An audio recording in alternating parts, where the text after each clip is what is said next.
Hello Capricorn, Sun, Moon, Rising, and Venus signs. Kamusta kayo?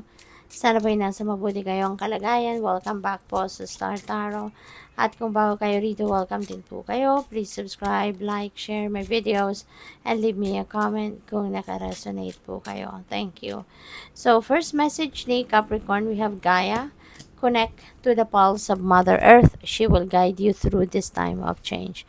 Okay? So, maaari ng iba sa inyo rito, Capricorn, maaring may katagalan na, no? Na hindi ka man lang nakakapasyal, no?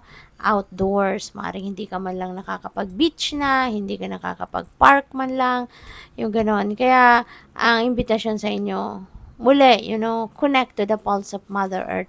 Kasi, malaking tulong, no, sa overall health natin, 'di ba? Yung nagkakaroon kayo ng time, 'di ba? To stay outdoors in nature. Kasi it's very healing, very therapeutic, 'di ba? At napakasarap ng napakasarap ng napakasarap ng ang tawag di experience, no, na napapaligiran ka ng nature. It's very healing, it's very therapeutic, very relaxing. Parang kahit pansamantala nawawala yung ano mo, yung stress, yung pagod sa katawan, 'di ba? Kaya give it a try, okay? We have creation. Being creative is a wonderful way of witnessing the unfolding of your limitless creative soul. So, maaari, no, na yung creativity ninyo, may lalabas mo yan sa ngayon.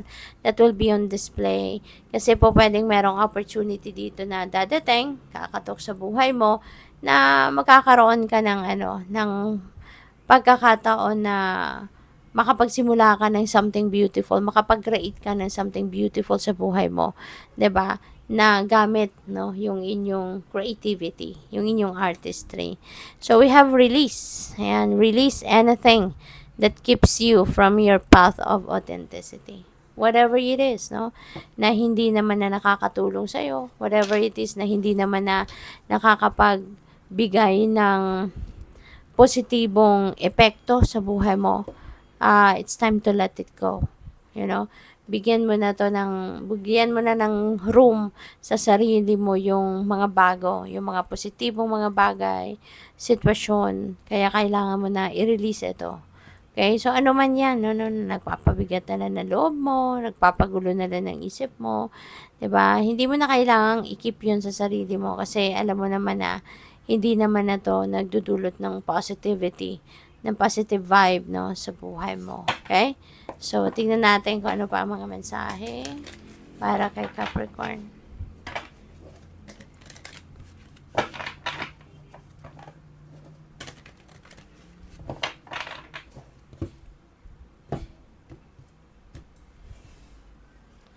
So, we have transformation. Mayroong pagbabago ng Capricorn. There is some change that is coming to light, 'di ba? Pwede, maaaring malaking pagbabago ito, napakalaki ng wings niya, 'di ba? So, it could be in any area of life, pwedeng on a personal level, magbabago ka. Maaaring meron kang mga babaguhin sa buhay mo, sa sarili mo mismo, yung personal perspective, 'di ba? Pag-uugali mo, behavior, mga ganon. Siguro mga ganon ang ganon ang mga pagbabago na gagawin mo. Pwede rin na you are going to reinvent yourself. You're going to, siguro you are also going to empower yourself sa ngayon. So, maybe mga ganon. And probably, since pwedeng marami kang ilalet go, so this could be like a massive overhaul, no, na nagagawin mo sa sarili mo. So, pwedeng marami, no, hindi lang sa personal level ang magbabago. Maaari din na sa trabaho, mga kaibigan, no, siguro may mga changes din kayong gagawin dyan. So, moving on, yeah, no, you're releasing something or someone in your life, and also you will be able to move on na from that situation. Whatever the situation is, na siguro madilim yan, no? Nakatalikod ka na dito sa madilim na part. So, maybe there is also darkness dito na tatalikuran mo. It could be a challenging situation, could be a problematic situation na pwedeng na-experience mo lately, and you're going to move on from that. No? Maaring isa ito sa gagawin mong pagbabago. You want to change the course of your life na from here on. Kaya, ayan, iiwanan mo na siya. So, what else? We have rest and rejuvenate kasi maaaring kayo ay napagod na. No? Maybe na-stress na kayo, hindi lang physically stress, pwedeng mentally and emotionally na-stress na kayo. Kaya iniimbitahan na kayo sa ngayon na magpahinga ka, mag-rejuvenate ka, mag-recuperate ka because you need it.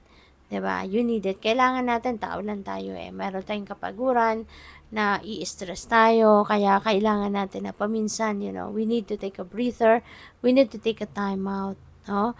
Para na makabawi tayo sa stress na na-accumulate ng katawan natin. Kaya maybe ang iba sa inyo, this is a must, no? Na kailangan mong umano muna, magbakasyon ka muna sa kung ano man ang inyong mga pinagkakaabalahan, ano man ang mga nagpapa-stress sa'yo. So, we have emotional withdrawal. Possible ng iba sa inyo, no? So, this is related dito sa moving on energy. Kasi, pwedeng meron kang sitwasyon na kinabibilangan na ngayon nare-realize mo na parang hindi na to ang para sa'yo. Hindi ka na dyan masaya, hindi ka na dyan, wala nang contentment, wala nang happiness, wala nang joy kayong nararamdaman, no? Sa sitwasyon na yan. Kaya pwedeng malayo na yung loob mo dyan, no? Maaaring you are emotionally withdrawn, emotionally distant na from kung ano man ang ginagawa mo dyan. Pwedeng meron ka ng ibang gustong puntahan, meron ka ng ibang gustong makasama. So, depende sa inyong sitwasyon. But, yeah, maybe you're just waiting for the perfect timing for you to physically remove yourself na from this situation. Siguro tuma-timing na lang kayo. Pero yung isip mo, yung damdamin mo, wala na dyan sa kung ano man ang sitwasyon na yan. So, good luck sa'yo. Thank you for watching. Love and light. Namaste.